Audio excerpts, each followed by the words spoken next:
Hola, hola, ¿cómo están? Bienvenidos a este programa de Fundación Giro, Mamás de Remamos, ¿cómo están?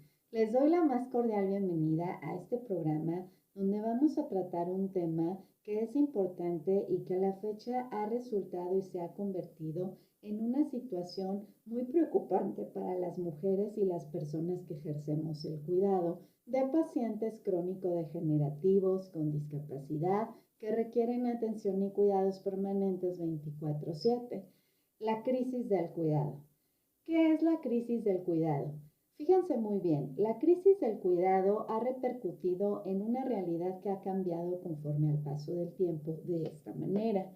Uno de los más grandes desafíos para la sociedad actual ha sido el envejecimiento de la población, que de la mano con el incremento de la esperanza de vida global, que ha sido obviamente mayor, y el aumento de enfermedades crónicas no transmisibles, nos ha llevado a un aumento considerable de la dependencia.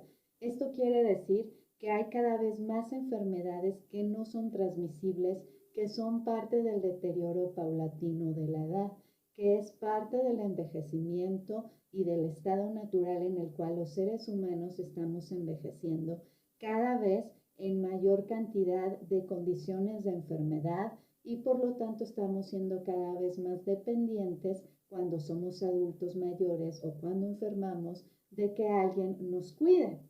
Entonces, prácticamente yo les puedo recordar que el cuidado es imprescindible para la vida, tanto en la infancia como en situaciones de enfermedad o de mayor vulnerabilidad, como son las discapacidades, como son la vejez, como son las etapas transitorias en las que por una enfermedad, por un accidente, incluso aunque sea temporal, requerimos obligadamente cuidados. Entonces nosotros requerimos que nos cuiden. Y cuando requerimos que nos cuiden, pues obviamente necesitamos, aunque sea de manera temporal, 100% la atención y el cuidado de una persona que generalmente es una mujer, una pareja, una mamá, una hermana, una hija en la mayoría de los casos.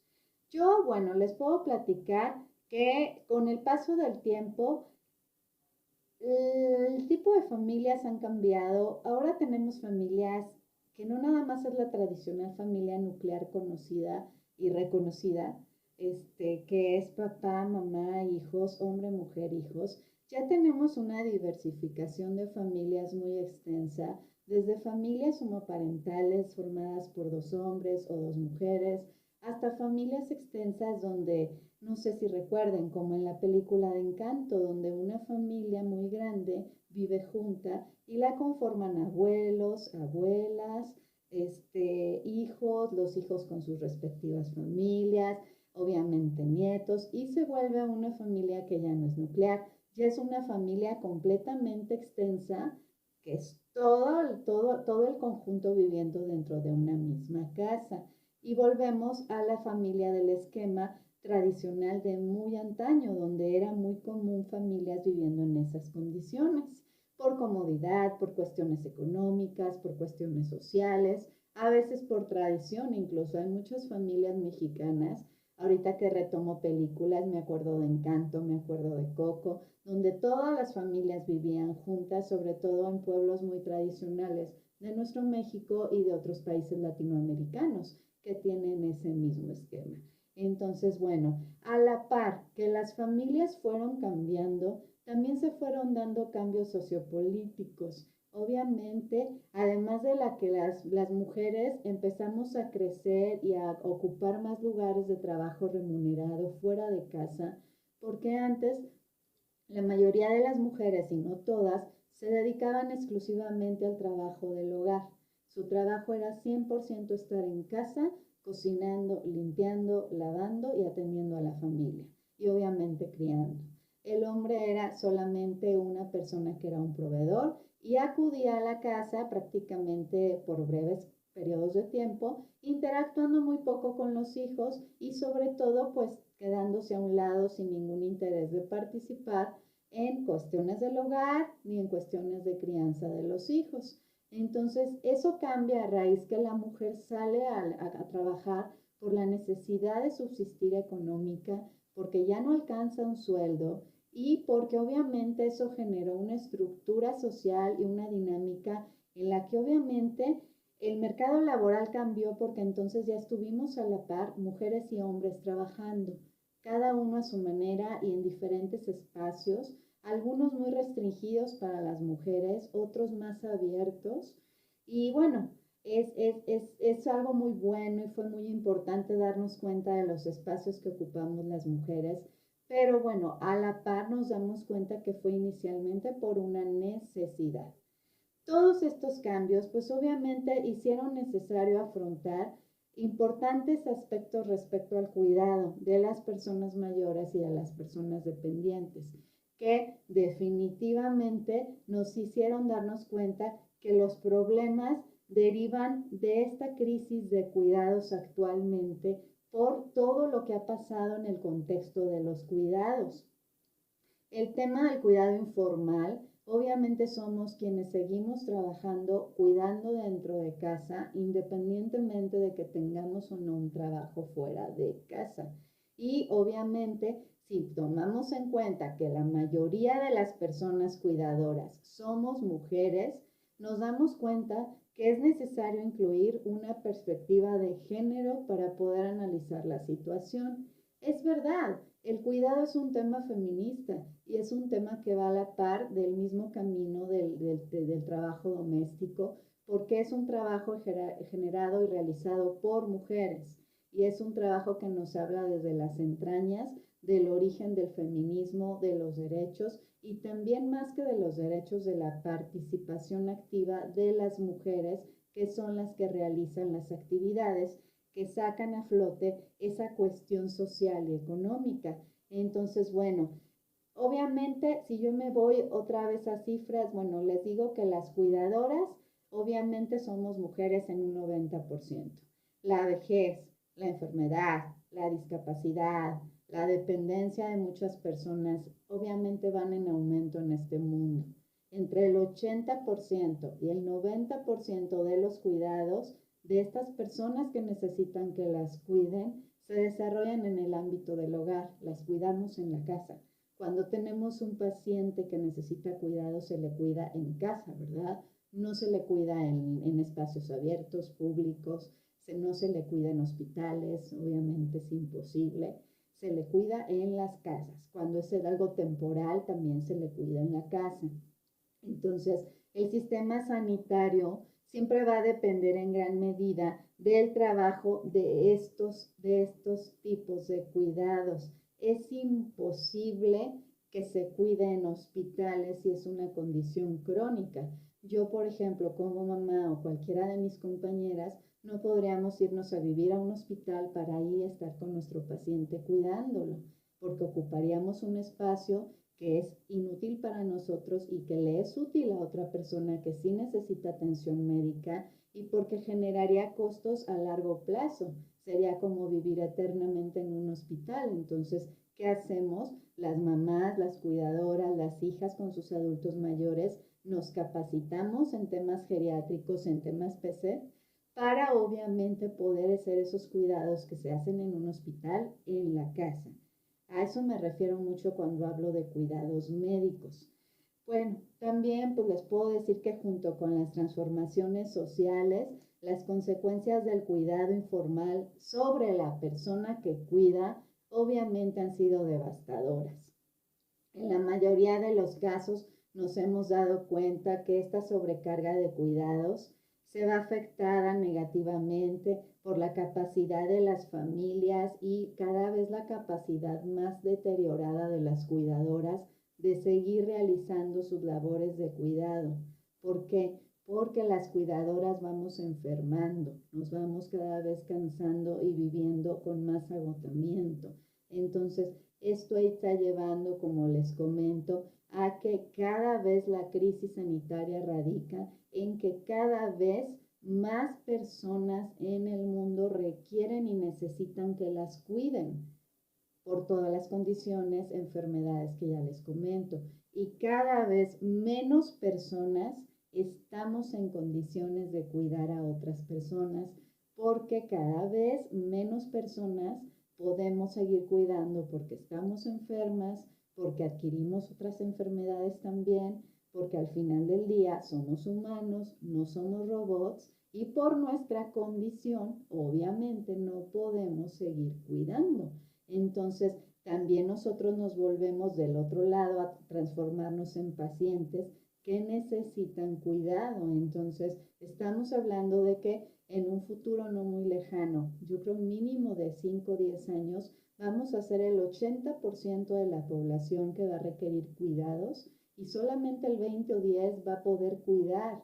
Y de esos 20 o 10 no van a cuidar todos porque tienen unas vidas, empleos, actividades y obviamente a menos que sea por cuestión familiar o fraternal, no van a dedicarse a cuidar a tantos enfermos, ¿verdad? Entonces, eso es la crisis tan grave que estamos enfrentando como consecuencia de tantos años de no haberle dado la importancia y la prioridad al sistema y al trabajo de cuidados que tiene y que siempre debió de haberse tomado en cuenta por la política desde muchísimos años atrás.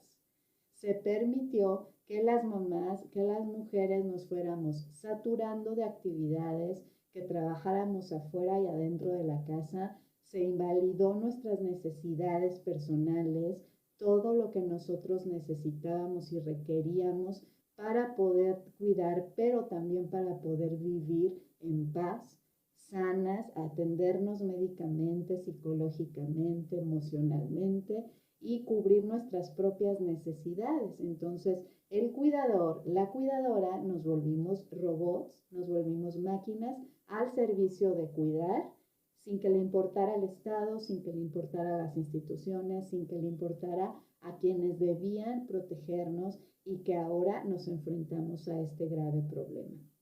¿Por qué es un problema de salud pública? Porque obviamente en el momento en que ya no podamos cuidar, infinidad de pacientes van a acabar en estado de orfandad, en la calle, en hospitales, y entonces el Estado va a tener que hacerse cargo de toda esa población que va a quedar a la deriva sin que nadie la pueda cuidar. Ahí radica que sea un problema de salud pública tan grave, además de otros factores que no quisiera revolverlos con tantos términos que son como más médicos y más pues políticos. Entonces, bueno,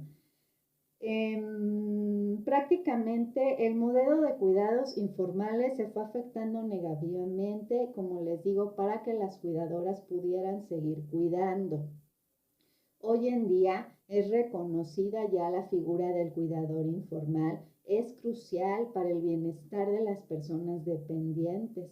Ha crecido muchísimo la literatura y hay muchísimos libros que nos hablan de cuidado, hay muchísimos artículos, hay muchísimas investigaciones, hay muchísimo que leer sobre el tema, pero solamente se ha quedado en eso, en papel, se ha quedado en lecturas que no han trascendido desgraciadamente a políticas reales que nos protejan. Y yo lo digo mucho siempre que me invitan a ponencias o públicamente sin reparo y sin miedo.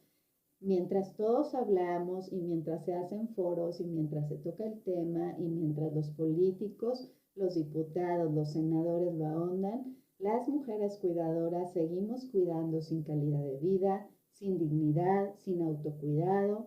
Cada vez nos seguimos enfermando más, cada vez muchas están muriendo producto de enfermedades que no han podido cuidarse porque no pueden atenderse a sí mismas, porque solamente cuidan o porque no tienen los recursos y el tiempo para ir al doctor.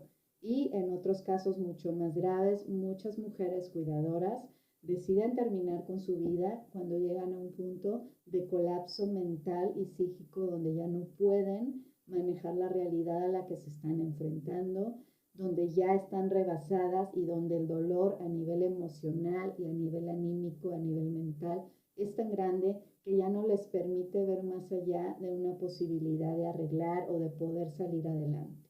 Entonces toman decisiones fatales como el suicidio y en algunos casos también incluso deciden llevarse a sus hijos con ellas porque tienen un terror inmenso a que sus hijos se queden solos sin tener quien los cuide.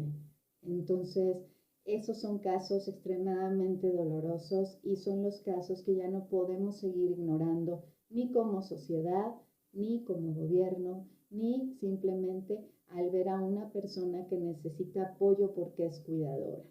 Entonces, esos casos a mí me duelen, me llegan, y el primer pensamiento que su servidora tiene cuando escucha un caso de estos, pues es el que pudo haber llegado y sentido esa mujer, a qué grado llegó su dolor para decidir hasta aquí. Nunca en la vida me atreveré a juzgar, a hablar mal, y mucho menos si es una mujer que ha vivido las condiciones que quizá yo misma he vivido de diferente manera, pero las he vivido. Entonces, es para la reflexión y es para darnos cuenta que es una realidad que cada vez está más presente. Entonces, pues bueno, les puedo que también ya se empieza a hablar de los costos económicos y de tiempo para sensibilizar cómo todo lo que vivimos las cuidadoras influyen en los sistemas sanitarios. Obviamente el tema de las desigualdades de género, de que por qué las mujeres tenemos encima la responsabilidad de cuidar y los hombres no. Los hombres cuando cuidan a sus hijos o a algún familiar enfermo, generalmente la familia les dice gracias por cuidar o gracias por ayudarme. O eso no se hace. No se le puede agradecer a una persona porque cumple con su obligación. Eso me remonta también a acordarme cuando muchas veces a mí me llegaron a decir, y oigo mucho que a muchas mujeres se las dicen, y lo más triste es que se lo dicen otras mujeres, que les dicen, tu papá sí te ayuda, el papá de tus hijos con la pensión, sí te da dinero. Ay, qué bueno que te ayuda. No, cuidado, no digan eso. Tengan en cuenta que no debemos reafirmarle a esa mujer vulnerable que le están ayudando. No es una ayuda. El hombre que ejerce su paternidad, sea manteniendo económicamente a sus hijos, o sea cuidándolos, o sea involucrándose con ellos en las escuelas, en las terapias, en sus vidas, hasta en el esparcimiento, está ejerciendo su paternidad. Solamente eso. Qué bueno, mi reconocimiento en cuanto a que lo cumple muy bien. Pero de eso a agradecerle o a poner un altar como si fuera una obra extraordinaria, no. No, porque entonces todas las mujeres cuidadoras, mucho más las que tenemos pacientes críticos, tendríamos iglesias en nuestros honores. Seríamos más que santas. No, ¿verdad? Solamente se le reconoce que cumple su papel, pero agradecer como si fuera un favor que se le hace a la mujer, eso no se hace. Y no se hace porque al final del camino los hijos se procrearon entre hombre y mujer, la mujer los parió y es una responsabilidad, es una corresponsabilidad de las dos partes. Entonces eso lo debemos de tener súper, súper claro y debemos de quitar y dejar de divulgar y de enseñar a las personas de nuestras familias, a las mujeres sobre todo, a decirle a otras mujeres, te ayudan con tus hijos, qué bueno que te ayuden. No, recuerden que no, es corresponsabilidad. Y bueno, esto es tema de desigualdad de géneros. Y bueno, en este modelos que se hablan mucho de desigualdad y también retomamos lo del cuidar a las discapacidades, obviamente tenemos que tomar en cuenta que alrededor en general del mundo el 80% de las personas requieren cuidados informales. O sea, cuidados en la casa, que nadie se los paga. Y obviamente es fundamental tratar este tema cada vez con mayor fuerza, pues para poder lograr que ya haya políticas reales que nos protejan.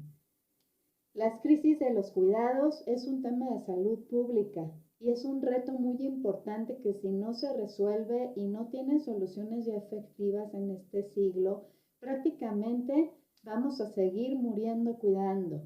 Y al morir la cuidadora también va a fallecer el paciente porque no va a tener quien le brinde los cuidados. Entonces seremos dobles personas que vamos a poder vivir hasta subsistir, hasta fallecer, porque no hay un sistema de protección. La crisis de los cuidados está hoy por hoy cada vez más grave. Hay un informe que recientemente hizo la Organización Mundial de la Salud que trata mucho sobre el tema del envejecimiento. Y obviamente ahí decía que la atención y el apoyo a los cuidadores no es objetivo ni es prioritario hablando del envejecimiento. Estaban como nulificando la crítica condición de los adultos mayores en cuanto a sus requerimientos. Y esto es gravísimo. ¿Por qué? Porque, bueno, la enfermería comunitaria obviamente aprovecha esos retos para demostrar que puede trabajar y que son ellos para sacar adelante a los pacientes, mucho más la especialidad de geriatría para los adultos mayores. La enfermería es un tema que ha avanzado mucho en estos temas de cuidados de adultos mayores. Y bueno, pues obviamente si nos vamos a hablar por qué el cuidado es intrínsecamente femenino, pues podemos decir que es intrínsecamente femenino. Acuérdense, intrínsecamente es este término donde decimos es de acá, es del corazón, de lo más profundo, intrínsecamente, naturalmente, innato. Obviamente es intrínseco, ¿por qué? Pues porque es una actividad predominantemente de las mujeres en cuestión de la educación. Y esto parece que obviamente la organización social del trabajo y en particular las labores de cuidado han sido resultado de un proceso histórico. Si se les hubiera enseñado a los hombres a quedarse en la casa y a las mujeres a salir a trabajar, a lo mejor no estaríamos viviendo esto. A lo mejor hubiera sido más equitativo o a lo mejor no. Tal vez las mujeres tendrían una actitud mucho más fuerte en cuestión emocional ante permitir que se les sobrecargue el cuidado porque se defenderían más y no hubieran asumido con resignación el hecho de que tengo que cuidar a mi familiar porque soy la mujer y me tengo que quedar en la casa. Entonces, pues bueno, prácticamente los estudios filosóficos nos van a lo mismo, la historia, las mujeres y los antecedentes. Y bueno, ya si nos hablamos como tal a las crisis de cuidado que ya les comentaba, pues bueno, el gasto en salud, en todos los insumos que requerimos las cuidadoras para atender a nuestros pacientes, para que estén sanos, también obviamente ha crecido. ¿Y qué pasa? Que obviamente de cuidados básicos sanitarios, el gasto es enorme para las familias de sufragar gastos, mucho más cuando no tienen recursos del Estado que les apoyen para los medicamentos, los tratamientos médicos, los tratamientos de rehabilitación, todo lo que son aparatos médicos. En el caso de los pacientes como el mío que tienen debilidades neuroesqueléticas, debilidades motrices, pues requieren aparatos adicionales y todo esos han sido gastos muy grandes.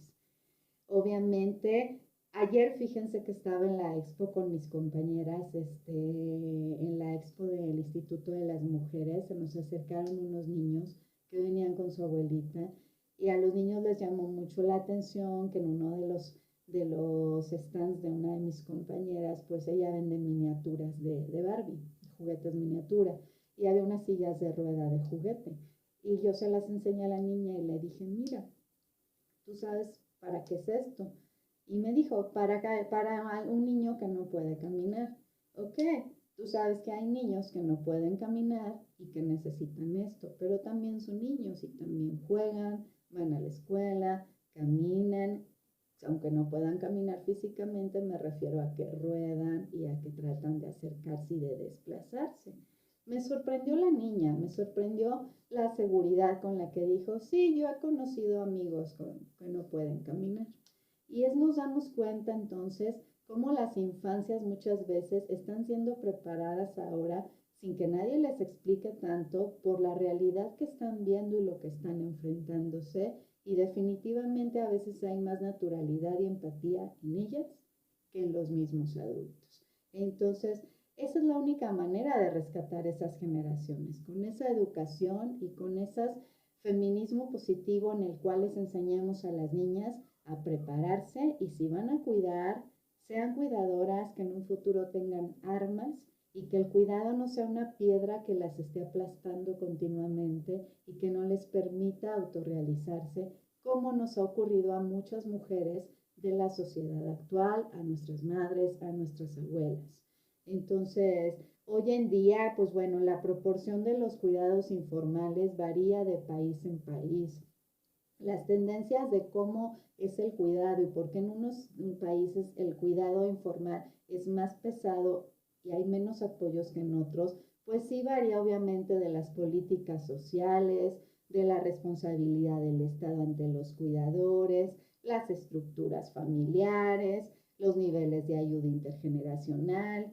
Estados Unidos, hablando de Latinoamérica y de América, es un estado que es un país, perdón, que ha tenido unos avances importantes en cuanto a que las personas adultas mayores suelen tener más el concepto y la cultura de si ellos ya se ven en imposibilidad de vivir solos. Ellos les cuento que para empezar, los hijos de las personas americanas, a pesar de que no se casen, suelen independizarse de sus casas mucho más jóvenes que en México. En México y en Latinoamérica persiste el de que mi hijo no se va hasta que no se case. Y las mamás muchas veces retienen a los hijos porque les cuesta soltarlos para que se independicen. Entonces, y si un hijo se quiere ir de casa solo porque ya quiere independencia, a las mamás generalmente les cuesta aceptarlo. Y vamos generando adultos que se vuelven codependientes de los papás en lo económico, en lo emocional y obviamente en que quieren y siguen siendo cuidados como si fueran bebés. En Estados Unidos pasa lo contrario. En Estados Unidos, en cuanto los hijos son mayores de edad, incluso algunos antes de ser mayores de edad formalmente, se van de casa. Se van de casa, no importa si se casaron, si no se casaron, si están solos, con pareja, con mascota, se van de casa. Los padres asumen eso como una transición y un cambio normal, natural, y entonces los hijos crecen con mayor madurez y responsabilidad a como crecemos en México. Y por otro lado, los papás se quedan solos viviendo una vida más tranquila. Cuando esos mismos adultos mayores americanos se dan cuenta que ya no pueden seguir solos por condiciones de vejez, porque enferman o porque adquieren una discapacidad, es muy común que decidan irse a vivir a casas de asistencia, a geriátricos, asilos, a retiros, porque para ellos es un lugar donde van a ser atendidos sin tener ellos la responsabilidad de tener ellos la angustia de cuidarse solos o de que sus hijos vayan o no vayan a cuidarlos. No existe ese lazo tan fuerte como en México, como en América, de que pues le hablo a mi hijo para que me cuide.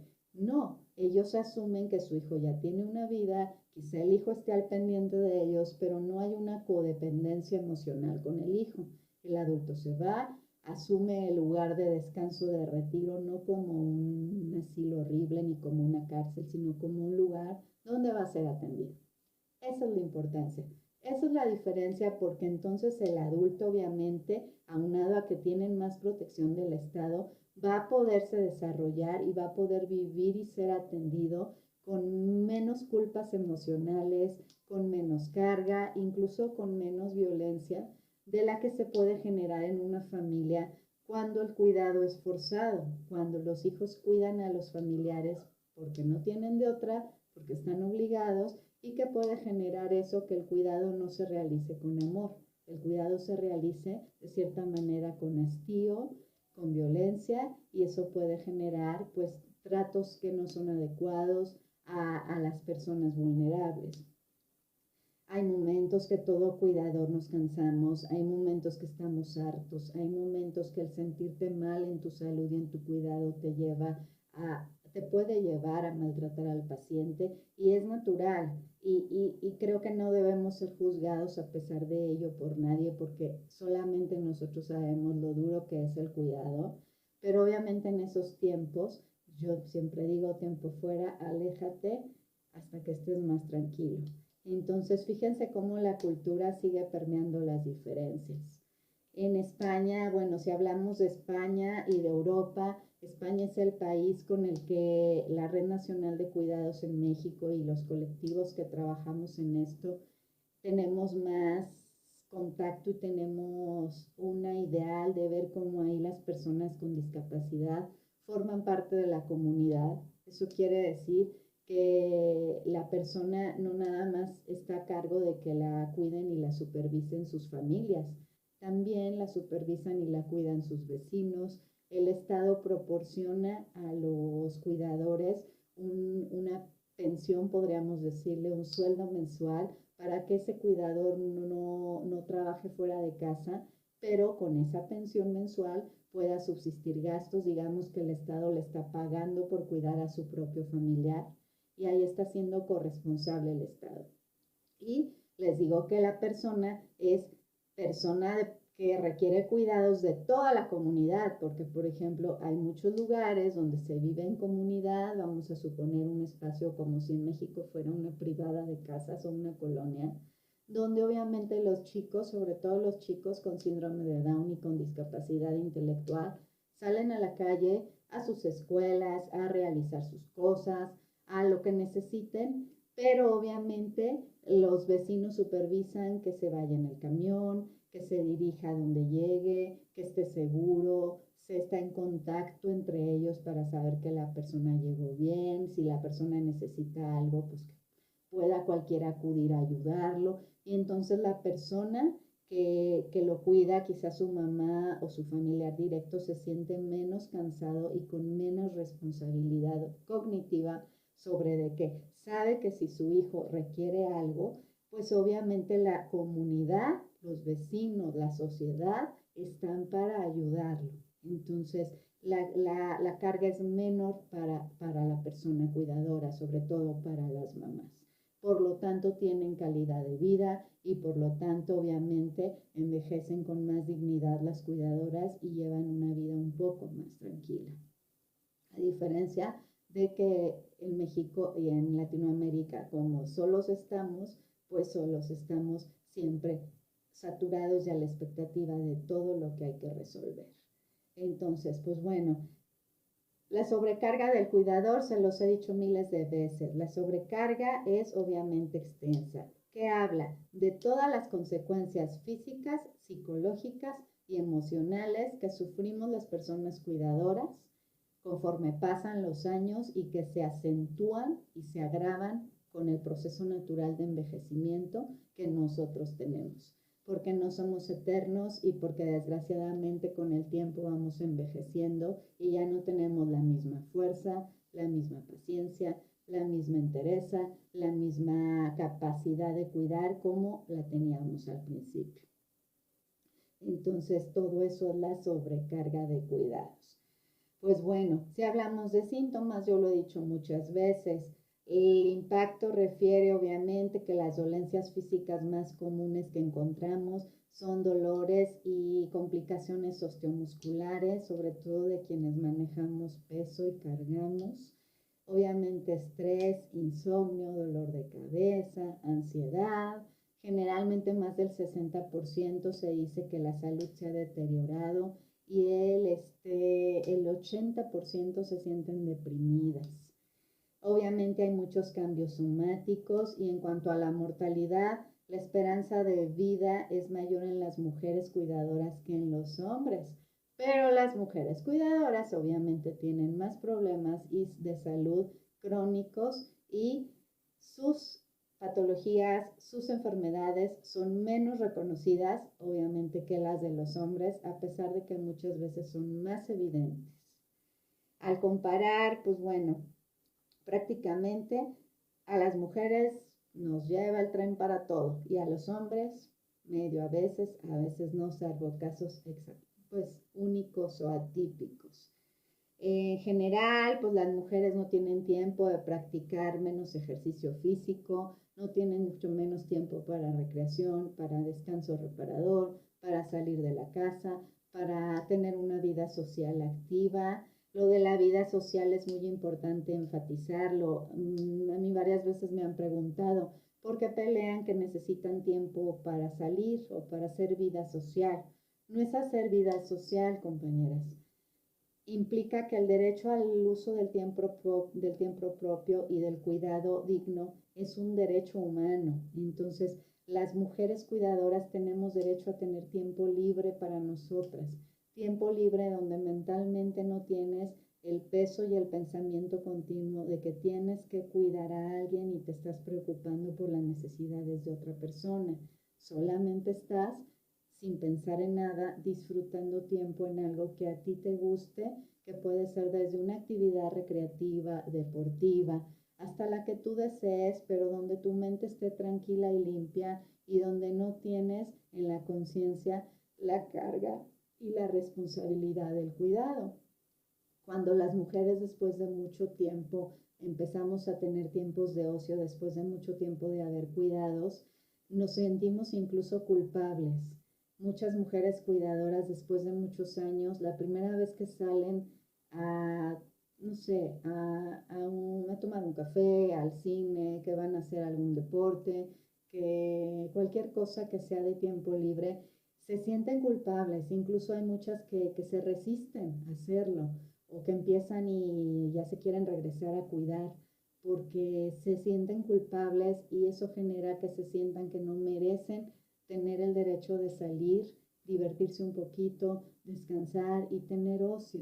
Entonces, eso es gravísimo y eso implica la poca autoestima y la minusvalía que hemos convertido y que las cuidadoras han ido teniendo de creerse que solamente su existencia es para cuidar al paciente y ellas no merecen que las cuiden, ellas no merecen atenderse si se enferman, ellas no merecen ir a tomar un café, descansar, dormir, viajar, hacer una actividad que las llene, que les guste, porque se acostumbraron a cuidar, a cuidar, a cuidar, a cuidar y se convirtieron como en un robot, siempre a la demanda de su paciente. Entonces, no debemos sentirnos culpables, mujeres. Tienes derecho a tiempo y a ocio.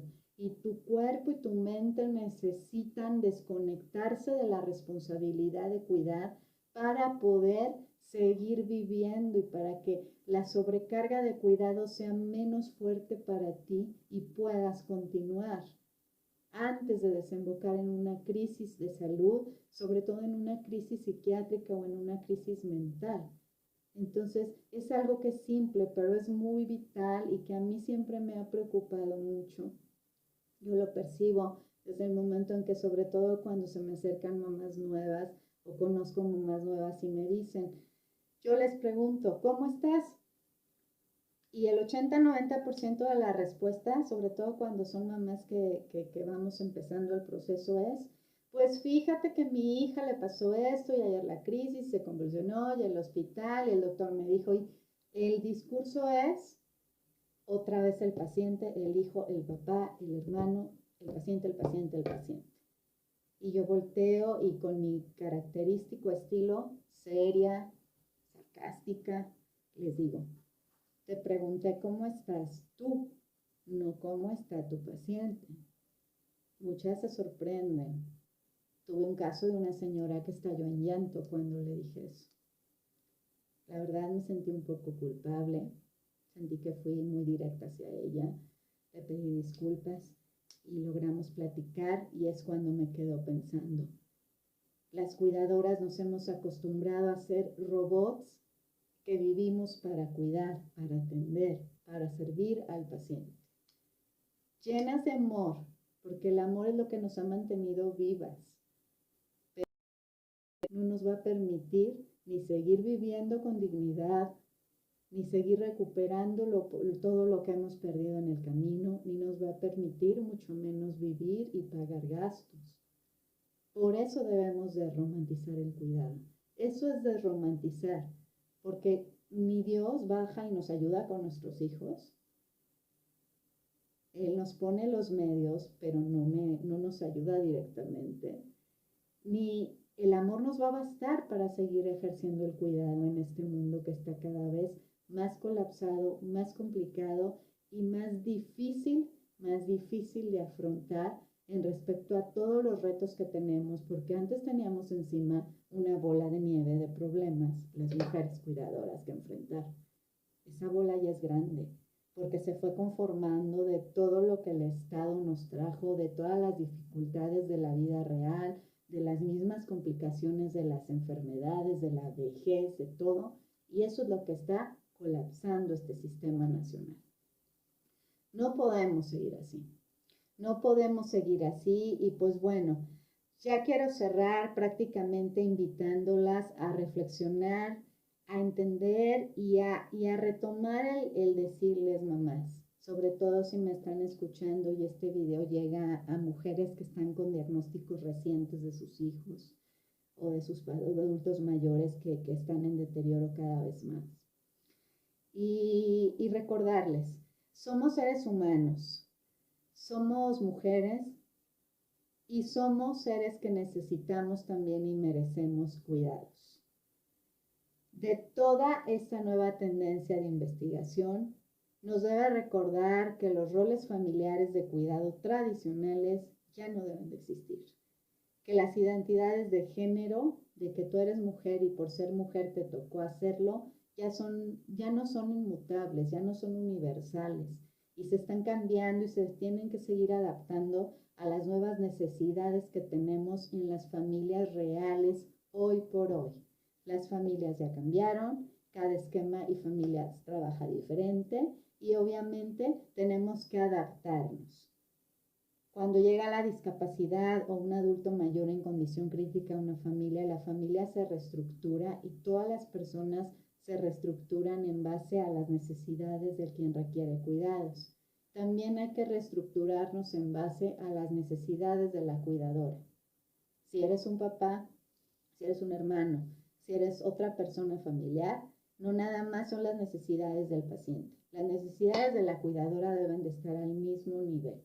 Nada de que las del paciente están hasta arriba y la cuidadora se me queda abajo. Al mismo nivel. Porque si no cuidamos a la cuidadora y si ella no se autocuida como se está cuidando al paciente, las dos partes se van a ir para abajo. Y vamos a perder todo. La salud y la vida de ambas partes. Y no podemos darnos ese lujo y no lo merecemos. Entonces, bueno, con eso me retiro, agradeciéndoles como siempre su compañía, su cariño, su tiempo y invitándolas a seguir viendo tanto programas informativos como este, referente a discapacidad, a cuidado, a mujeres, un poquito de feminismo, a reflexiones y seguirlas invitando. Recuerden que tenemos un nuevo programa que se llama En mi propia piel, viviendo la discapacidad.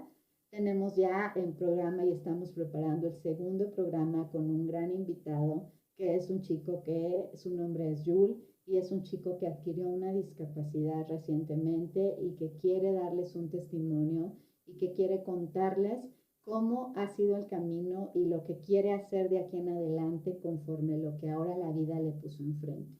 Un luchador muy joven que tiene todo para salir adelante y va a ser nuestro siguiente programa. Ya tuvimos a Coco inaugurando, a nuestra compañera Coco Soriano, una gran luchadora y emprendedora de la Huasteca Potosina.